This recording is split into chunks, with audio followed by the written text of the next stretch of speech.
হাতের মধ্যে এক মুষ্টি পরিমাণ লবণ নিয়ে আল্লাহ নবী সাল্লাল্লাহু আলাইহি ওয়াসাল্লামের শেখানো একটি ছোট্ট দোয়া পাঠ করে সেই লবণের মধ্যে ফু দিয়ে প্রতিদিন সকালে এই নিয়মে আমি যেই নিয়মের কথা বলে দিব এই নিয়মে খেতে পারেন। আল্লাহ তাআলা আপনাকে কি বেনিফিট দিবেন আপনি জানলে অবাক হয়ে যাবেন, আশ্চর্য হয়ে যাবেন। সুবহানাল্লাহ, মাত্র 3 দিনের মধ্যেই এর বেনিফিট পেয়ে যাবেন। সম্মানিত দিনী ভাই ও বোন, আজকের ভিডিওটি অত্যন্ত গুরুত্বপূর্ণ, তাই সকলকে বলবো ভিডিওটি না টেনে সম্পূর্ণ দেখার চেষ্টা করিবেন। আমরা অনেকেই আছি ইসলামিক ভিডিও দেখতে পছন্দ করি না, ইসলামিক ভিডিও আমাদের ভালো লাগে না, অথচ এর মধ্যেই রয়েছে আমাদের জন্য কল্যাণ। সম্মানিত দিনী ভাই ও বোন, আজ ইসলামের ছায়া থেকে দূরে সরে যাওয়ার কারণে আমাদের জীবন থেকে সকল প্রকার সুখ শান্তি দূর হয়ে গিয়েছে, আমাদের জীবনে অশান্তিতে ভরে গিয়েছে। এই জন্য আপনাদেরকে বলবো, জীবনে যদি সুখ শান্তি পেতে চান ইসলামের ছায়ার তলে ফিরে আসুন। আল্লাহ তাআলা আপনার জীবনকে সুখ শান্তি দিয়ে ভরে দিবেন। সুবহানাল্লাহ, শুধু টাকা পয়সা ধন সম্পদ আর জ্ঞান বুদ্ধি থাকলেই সুখে থাকা যায় না। আমার থেকে আপনার থেকে বেশি জ্ঞানী ছিল আবু জাহেল। আবু জাহেলকে আল্লাহ তাআলা এত জ্ঞান দান করেছিলেন যে কোনো মানুষ রাস্তা দিয়ে হেঁটে যাওয়ার পরে ওই মানুষের যে পায়ের ছাপ থাকে ওই পায়ের ছাপ দেখে বলে দিতে পারত যে এটা কোন গোত্রের মানুষ।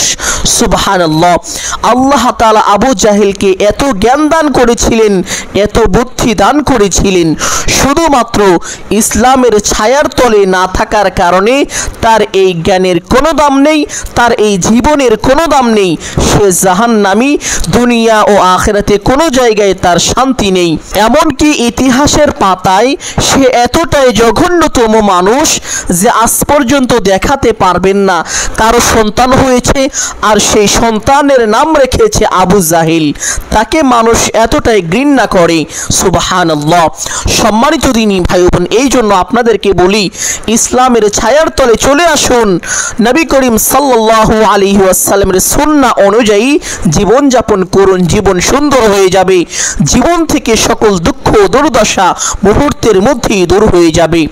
আমার থেকে আপনার থেকে সম্পদশালী ছিল ফেরাউন। ফেরাউনকে আল্লাহ তাআলা এত ধন সম্পদ দান করেছিলেন যে তার সম্পদ দিয়ে একটি পাহাড় বানানো যেত, কিন্তু এত সম্পদ থাকার পরেও কিন্তু তার জীবনে সুখ ছিল না, তার জীবনে শান্তি ছিল না। এমনকি মৃত্যুর পরে আল্লাহ তাআলা তার জন্য জাহান্নামকে ওয়াজিব করে দিয়েছেন। নাউযুবিল্লাহ। আপনাদেরকে এই জন্য সবসময় বলি যে ইসলামের ছায়ার নিচে পরিপূর্ণভাবে প্রবেশ করুন, আপনার জীবন সুখ শান্তিতে ভরে যাবে। সম্মানিত দিনী ভাই ও বোন আমার, আল্লাহ নবী সাল্লাল্লাহু আলাইহি ওয়াসাল্লামের প্রতিটি কথাই সত্য। নবীজি সাল্লাল্লাহু আলাইহি ওয়াসাল্লাম একবার সাহাবীদেরকে একটি ছোট্ট দোয়া শিখিয়ে দিলেন এবং বললেন, ও আমার সাহাবীরা, তোমরা ঘর থেকে বের হওয়ার সময় এই ছোট্ট দোয়াটি পাঠ করে যদি বের হতে পারো আল্লাহ তাআলা কুদরতিভাবে তোমার ঘরকে হেফাজত করবেন।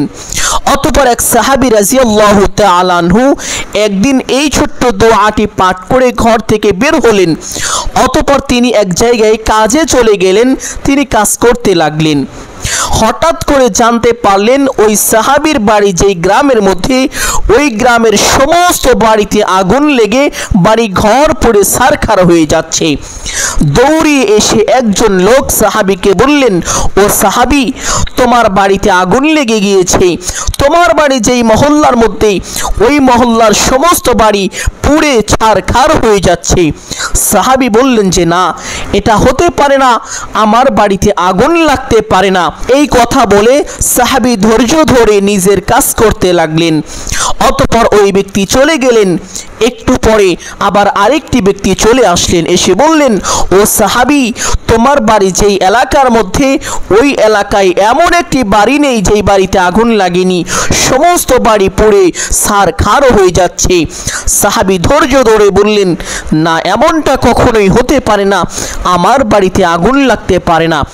এই কথা বলে সাহাবী ধৈর্য ধরে কাজ করতে লাগলেন।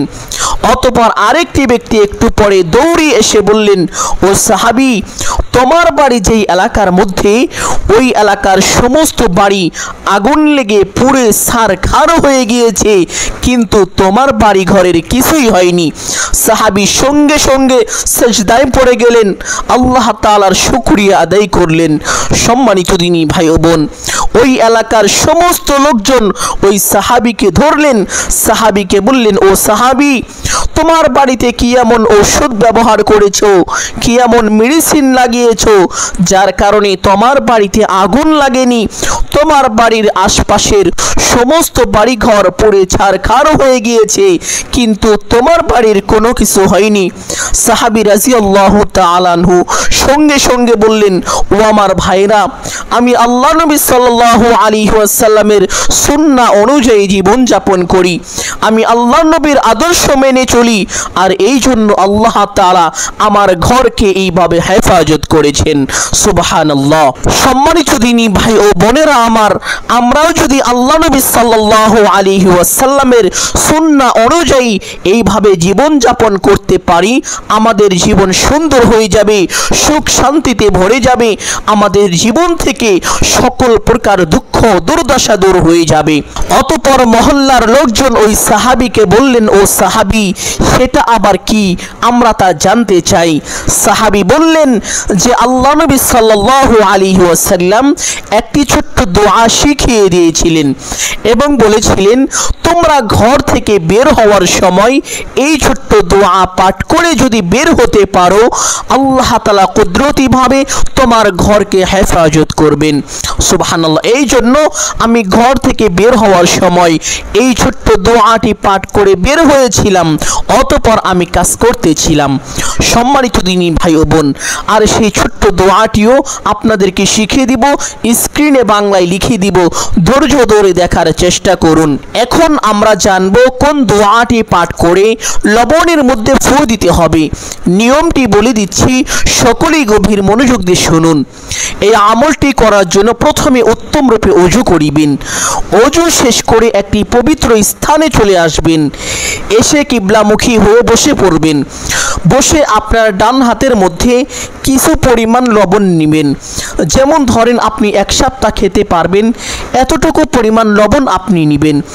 আপনার হাতের মধ্যে বা একটি বাটির মধ্যে লবণ নিয়ে প্রথমে আপনি এই ছোট্ট ইস্তেগফারটি পাঠ করবেন, আস্তাগফিরুল্লাহ আস্তাগফিরুল্লাহ আস্তাগফিরুল্লাহ।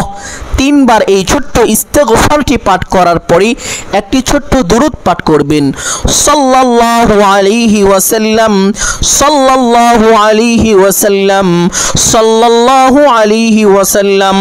3 বার এই ছোট্ট দুরূদটি পাঠ করার পরে সেই দোয়াটি পাঠ করিবেন, যেই দোয়াটি আল্লাহ নবী সাল্লাল্লাহু আলাইহি ওয়াসাল্লাম সাহাবীদেরকে শিখিয়েছেন। সেই দোয়াটি হলো, বিসমিল্লাহিল্লাযী লা ইয়াদুররু মা'a ইসমিহি শাইউন ফিল আরদি ওয়ালা ফিস সামাই ওয়া হুয়াস সামিউল আলিম।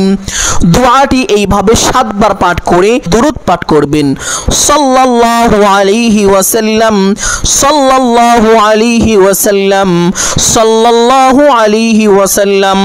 3 বার এই ছোট্ট দুরূদটি পাঠ করার পরে সেই লবণের মধ্যে একটি ফু দিবেন। এইভাবে ফু দেওয়ার পরে এই লবণ আপনারা প্রত্যেক দিন সকালে বাসি পেটে কোনো কিছু খাওয়ার পূর্বে ঘুম থেকে উঠে ব্রাশ করার আগেও খাইতে পারেন, আবার পরেও খাইতে পারেন, তবে বাসি পেটে খেতে হবে। প্রত্যেক দিন সকালে ঘুম থেকে উঠে বাসি পেটে একটু লবণ হাতের মধ্যে নিয়ে আপনি খাবেন। এটা খেলে কি হবে? সম্মানিত দিনী ভাই ও বোন, অনেকে আছেন যাদের পেটের মধ্যে গ্যাস, অনেকে আছেন যাদের পেটে ব্যথা করে, অনেকের পেটে পাথর হয়েছে, অনেকের কিডনিতে সমস্যা, অনেকের ভিতরে অনেক রকম সমস্যায় জর্জরিত হয়ে আছেন। আপনার এই পেটের মধ্যে যত রকম রোগ আছে, কেউ যদি আপনাকে জাদুটোনা করে থাকে, কেউ যদি আপনাকে কুফরি কালামের মাধ্যমে বান মেরে থাকে, কুফরি কালাম করে আপনাকে কোনো কিছু খাইয়ে থাকে, সেটা যদি আপনার পেটের মধ্যে থাকে তা দূর হয়ে যাবে। এই পেটের মধ্যে যত রকম রোগ আছে, যত রকম কষ্টদায়ক যত রকম জীবাণু আছে, আল্লাহ তাআলা সমস্ত কিছুকে এই লবণের বরকতে দূর করে দিবেন। সুবহানাল্লাহ। সম্মানিত দিনী ভাই বোন, এই জন্য আপনাদেরকে বলবো, এমন কোনো মানুষ নেই যাদের পেটের মধ্যে রোগ নেই। সকলের পেটের মধ্যেই কম বেশি রোগ আছে। অনেকের ছোট বাচ্চাদের পেটের মধ্যে রোগ আছে। এই আমল করে তাদেরকে এই লবণ যদি খাইয়ে দিতে পারেন, তাদের পেটের রোগ ভালো হয়ে যাবে। সুবহানাল্লাহ। সম্মানিত দিনী ভাই ও বোন, কোনো ব্যক্তি যদি সকালে ফজরের নামাজের পরে এই ছোট্ট দোয়াটি মাত্র 3 বার পাঠ করতে পারে, আল্লাহ তাআলা সারাদিন ওই ব্যক্তিকে নিজ কুদরতি হাতে হেফাজত করিবেন। তার সকল সম্পদ সম্পত্তি, সন্তান সন্ততি, স্ত্রী পরিবার সকল কিছুকে আল্লাহ তাআলা নিজ জিম্মায় নিয়ে নিবেন, নিজ কুদরতি হাতে হেফাজত করিবেন। ওই দিন কেউ চাইলেও তার কোনো ক্ষতি করতে পারবে না, কারণ আল্লাহ তাআলা স্বয়ং নিজে তাকে হেফাজত করিবেন।